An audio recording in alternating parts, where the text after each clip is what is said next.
El 20 de abril se desmoronó el mercado del petróleo y los precios llegaron a cotizar en valores negativos de menos $40. Mientras tanto, en un lugar llamado Taydon Boys en Essex, un grupo de 9 operadores liderados por un hombre con el apodo de Cadules ganó $660 millones en el transcurso de un par de horas. Es una cotización del petróleo sin precedentes. Realmente nunca vimos algo así. Hoy el WIC bajó en más de un 35%.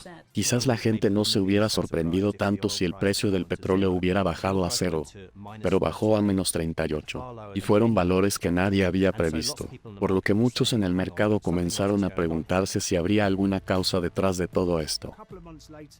Fue entonces que gracias a una serie de fuentes supe de una pequeña empresa en las afueras de Londres que había ganado mucho dinero ese mismo día, y que este grupo podría estar implicado en todo lo ocurrido. Además, recibimos información sobre 9 operadores de la agencia Vega Capital London que habían ganado alrededor de $660 millones en un día. Y lo sorprendente es que ganaron alrededor de la misma suma de dinero en un día que las ventas internacionales de Apple. Es muchísimo dinero. ¿Fue solo una gran operación comercial? ¿Predijeron las acciones del mercado de forma exacta? ¿O este grupo hizo algo para infringir las reglas del mercado y generar repercusiones que les favorecieran? De hecho, de eso se trata la investigación en curso sobre este grupo de operadores.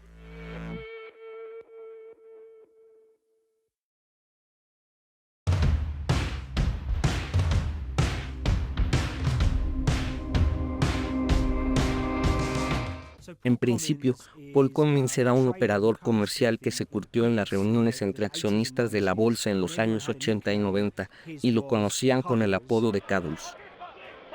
Asimismo, formaba parte de este mundo bastante despiadado en el que los operadores ganan cientos de miles y millones de dólares con inversiones y acciones mientras se gritan unos a otros. Para ello también hacían señales con las manos y garabatos en trozos de papel. Asimismo, la cultura del mercado de Londres estuvo muy influenciada por los hombres de clase trabajadora que se convirtieron en operadores allí. Estos hombres no se parecían a los banqueros de la ciudad que los habían precedido, no habían estudiado en Oxford ni en Cambridge ni usaban trajes color rosa. Por el contrario, eran trabajadores que tenían talento para el comercio y muchos de ellos procedían de Essex. De hecho, generalmente en el mercado se reunían alrededor de 400 operadores, y Cadules era conocido como uno de los transaccionistas más exitosos en el ámbito del petróleo y el gas, por lo que ganaba mucho dinero cuando era joven. Pero la tecnología y la llegada de los mercados electrónicos acabó con estas reuniones entre accionistas. Además, en 2005 cerró la Bolsa Internacional de Petróleo en Londres. Y con el cierre del mercado de Londres, muchos de los operadores que trabajaban allí perdieron sus trabajos, renunciaron o comenzaron a trabajar en empresas financieras. Pero Paul Cummins decidió iniciar su propio grupo de accionistas en Essex. Algunos de los integrantes eran exaccionistas del mercado del mismo contexto que Paul, pero muchos otros eran jóvenes que quizás eran los amigos o los compañeros de fútbol de su hijo que tenían mucha ambición e intenciones de ganar dinero. Por lo que me parece inteligente haberlos introducido al negocio y reunirlos en un grupo de alrededor de 12 operadores comerciales, que aunque eran independientes, todos trabajaban para el mismo grupo accionista.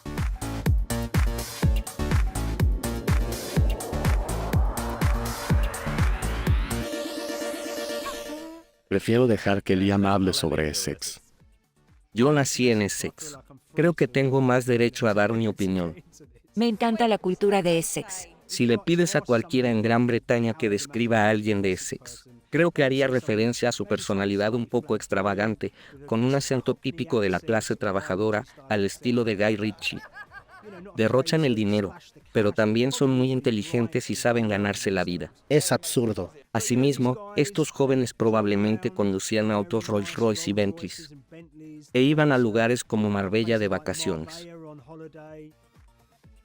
Taydon Boys es un lugar para la clase alta. Solo puedes vivir allí si ganas mucho dinero. Además de que es un lugar muy agradable para vivir y está a 20 minutos de la ciudad en metro. Por otro lado, recibimos información al principio del verano sobre una pequeña empresa llamada Vega Capital London, que se había visto muy beneficiada con una de las caídas más importantes del precio del petróleo en la historia. Por supuesto que le llamaría la atención a cualquier periodista abocado a los mercados. Ni siquiera era BP ni Glencore. Y uno de nuestros grandes desafíos fue descubrir quiénes eran los miembros de Vega Capital, ya que al principio de la investigación no lo sabíamos. De hecho, si ingresas a su página web, dice que todavía está en preparación, y es muy difícil encontrar información sobre sus miembros en línea.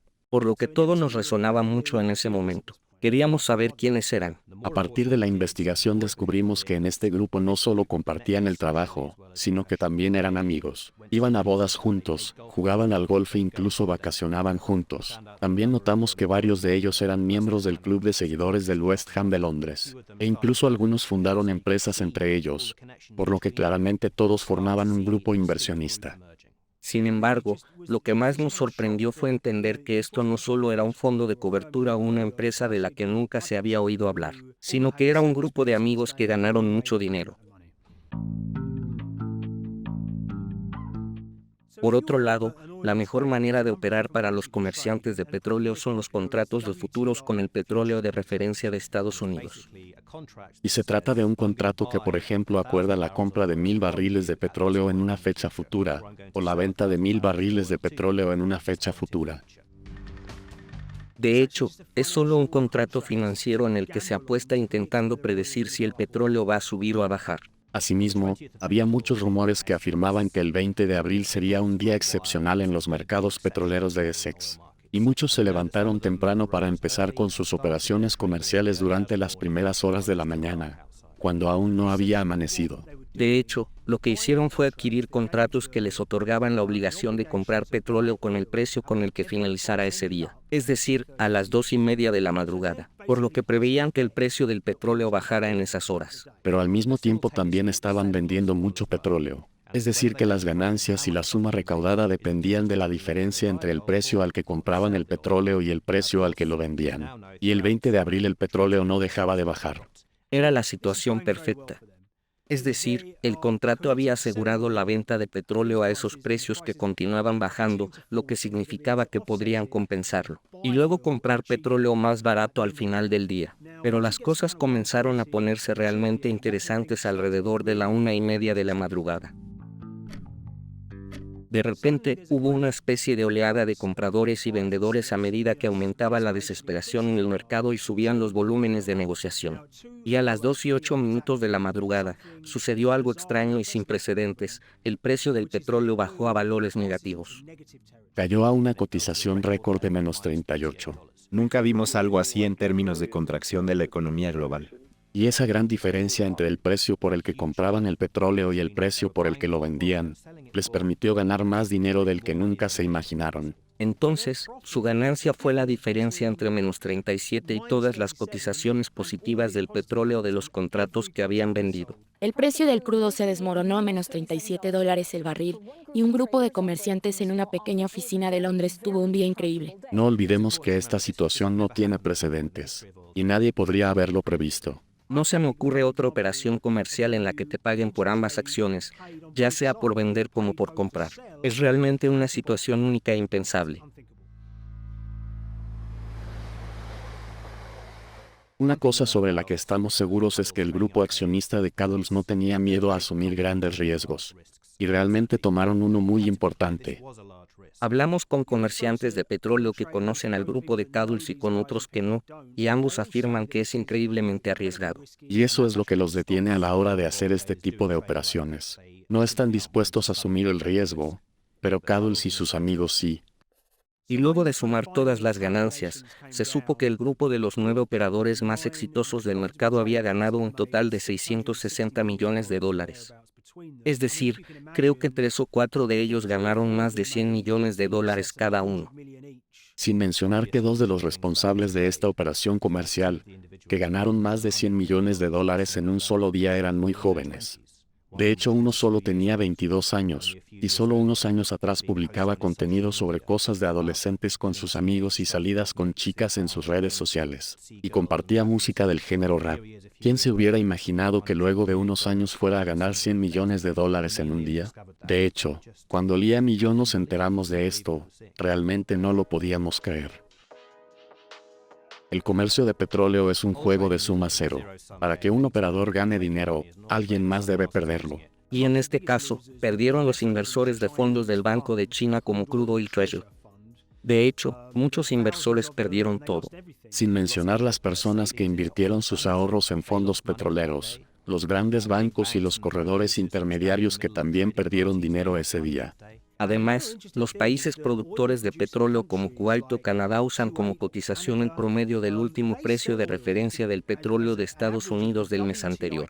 Entonces, el hecho de que uno de esos números que intervienen en el promedio fuera menos 37, significaba que países como Arabia Saudita y Kuwait probablemente perdieran un par de dólares en cada barril de petróleo que vendieran ese mes. Fue inevitable que la suma de dinero que ganó Vega Capital dé lugar a una investigación detallada de los hechos.